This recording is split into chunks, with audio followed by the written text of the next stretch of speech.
आज चाहिँ हामी नयाँ वर्षको दिन अर्जुनधारा जलेश्वर धाम मन्दिरमा जाने हाम्रो सल्लाह भएर तीनजना हामी श्रीमती अनि छोरोसँगै हामी आज अर्जुनधारा मन्दिर लागेको।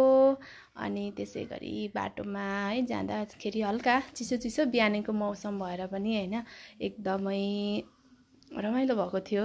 यात्रा एकदम रमाइलो भयो। अनि नयाँ वर्षको सुरुवात चाहिँ हामीले यसरी नै गर्ने निर्णय गर्यौं। त्यसैले गर्दाखेरि हामी चाहिँ मन्दिर जाने, मन्दिरमा दर्शन गर्ने, पूजा गर्ने भनेर चाहिँ हामी दुवैजना मन्दिर गयौं। अनि जाँदा जाँदै अब बाटोमा चाहिँ है अलिकति पेट्रोल पनि लाउनु पर्ने थियो। अनि हामीले पेट्रोल पनि लाइसक्यौं हामीले। अनि त्यसै गरी जाँदैछौं बाटोमा। यो चाहिँ नारायण चोकदेखि तलतिर अलि तल यो भित्री बाटो हुँदै हामी अर्जुनधारा मन्दिरको बाटो जाँदैछौं। हामी अर्जुनधारा मन्दिर पुग्न लागेका छौं। बाटोमा जाँदै यो फन वर्ल्ड देखेको चाहिँ पहिले फन वर्ल्ड थियो। त्यहाँनेरि बच्चा खेलाउने ठाउँ थियो। अनि यो सिधा जाँदै अब अर्जुनधारा हामी आउन लाग्यौं। अर्जुनधारा मन्दिर हामी आइपुग्यौं। अब चाहिँ हामी भित्र जाने तयारी गर्दैछौं। भित्र जाँदै हामी यसरी फुलहरू थोरै किनेर अगाडि बढ्नका लागि थोरै फुल किन्यौं। अनि श्रीमानलाई हाई भन्नु न भनेको चुप्प लागेर बस्नु भयो के, हाई पनि भन्नु भएन। अनि त्यसै गरी हामी अगाडि जाँदैछौं। अगाडि गएर मैले फुल, प्रसाद, पानी, गंगाजलहरू बोकेर चाहिँ हामी भित्र जाँदैछौं। भित्र जाँदैछौं अनि हामी दर्शन गर्नको लागि भित्र जाँदैछौं। मैले सुरु यहाँदेखि दर्शन गर्दै यो पहिलो गेट अर्जुनधारा जलेश्वर धाम छिर्नभन्दा अगाडिको गेट। यहाँ चाहिँ पूजा गरिसकेपछि हामी भित्र जानेछौं। यहाँ पनि मैले पूजा गरिरहेछु। मेरो छोरोले मलाई साथ दिइरहेछ। म सँगसँगै हिँडेर अब कताबाट पूजा गर्ने सुरु गर्ने भनेर मलाई थाहा नभएर चाहिँ म कसो गरौँ के गरौँ भन्नुहुँदै अब अगाडिदेखि पूजा गर्दै म हिँडिरहेकी छु। जाँदैछु, पूजा गर्दैछु, भगवानसँग प्रार्थना गर्दैछु। मैले के मागे त्यो त मसँगै छ, मेरो मनमै छ। अनि पूजा गर्दै गएर मैले चाहिँ अर्कोमा पनि पूजा गर्दैछु। अनि त्यसै गरी पूजा गर्दै म अगाडि बढिरहेको छु। अर्जुनधारा जलेश्वर धाममा चाहिँ तपाईहरु पनि आउन सक्नुहुन्छ। यहाँनेर एकदमै श्रद्धालु भक्तजनहरू पनि आइरहनुहुन्छ। आउनु होला। तपाईहरु पनि कहाँबाट हुनुहुन्छ एकपटक अर्जुनधारा जलेश्वर धामको दर्शन गर्नु होला भन्दै मैले शिवजीको मूर्तिमा पनि म पूजा गर्दैछु। यहाँ बेलपत्र चढाउँदै फूल चढाउँदै प्रसाद चढाउँदै म अघि बढिरहेको छु। यसै गरी म जाँदैछु, अगाडि बढिरहेको छु। यहाँ पनि गौमाताको पनि पूजा गर्दैछु। अनि गौमाताको पनि पूजा गर्दै म अगाडि बढिरहेको छु। आज मैले चाहिँ यसरी नै यहाँ मन्दिरको दर्शन गरेर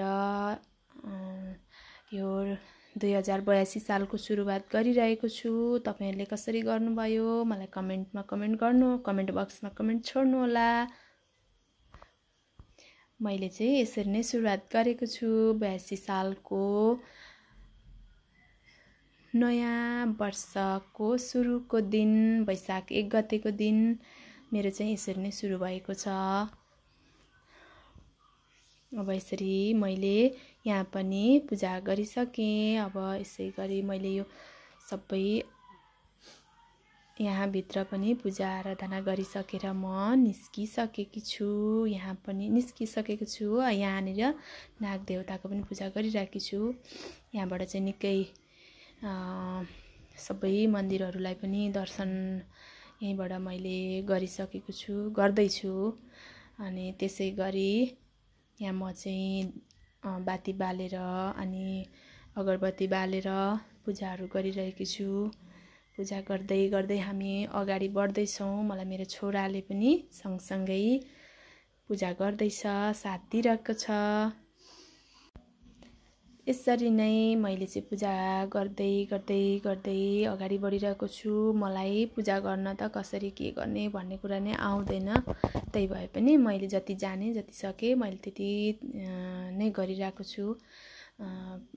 यसरी नै नयाँ वर्षको सुरुवात भइरहेको छ। मेरो चाहिँ नयाँ वर्षको सुरुवात भइरहेको छ। तपाईहरूले कसरी गर्नुहुँदैछ? अब यहाँबाट पनि हामीले बाती बालेर अनि अगरबत्ती बालेर सिद्ध्याउन लागेको छौँ।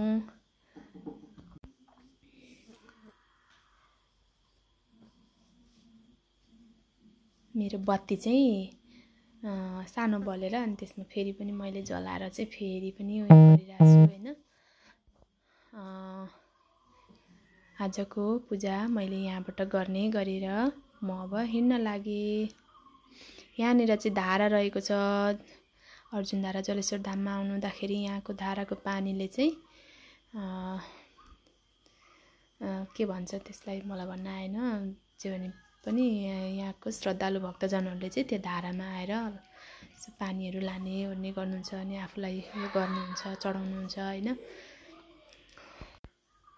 अब यहाँको भित्रको चाहिँ लाइन लागेर चाहिँ हामी यसरी भित्र मन्दिरभित्र छिरेर पूजा गर्नका लागि लाइनमा बसिरहेका छौँ। यही लाइनमा बसेर हामीले कुर्दा गरेर अब हाम्रो पालो पनि आउन लागेको छ। यसमा हाम्रो पालो आउन लागेको छ। मैले चाहिँ आफै भिडियो बनाउने भएकोले गर्दाखेरि कता कता काटिरहेको अवस्था पनि भइरहेछ। अनि हाम्रो फोटो खिच्ने कार्य पनि भयो, दर्शन पनि गरिसक्यो। सबै सकेर फोटोसोटो खिच्यौँ अनि त्यस पछाडि हामी चाहिँ घर फर्किन फर्क्यौँ। यहाँ चाहिँ मेरो घर छेउको पोखरी, यसलाई फाल्गुनन्द पोखरी भनेर चिनिन्छ।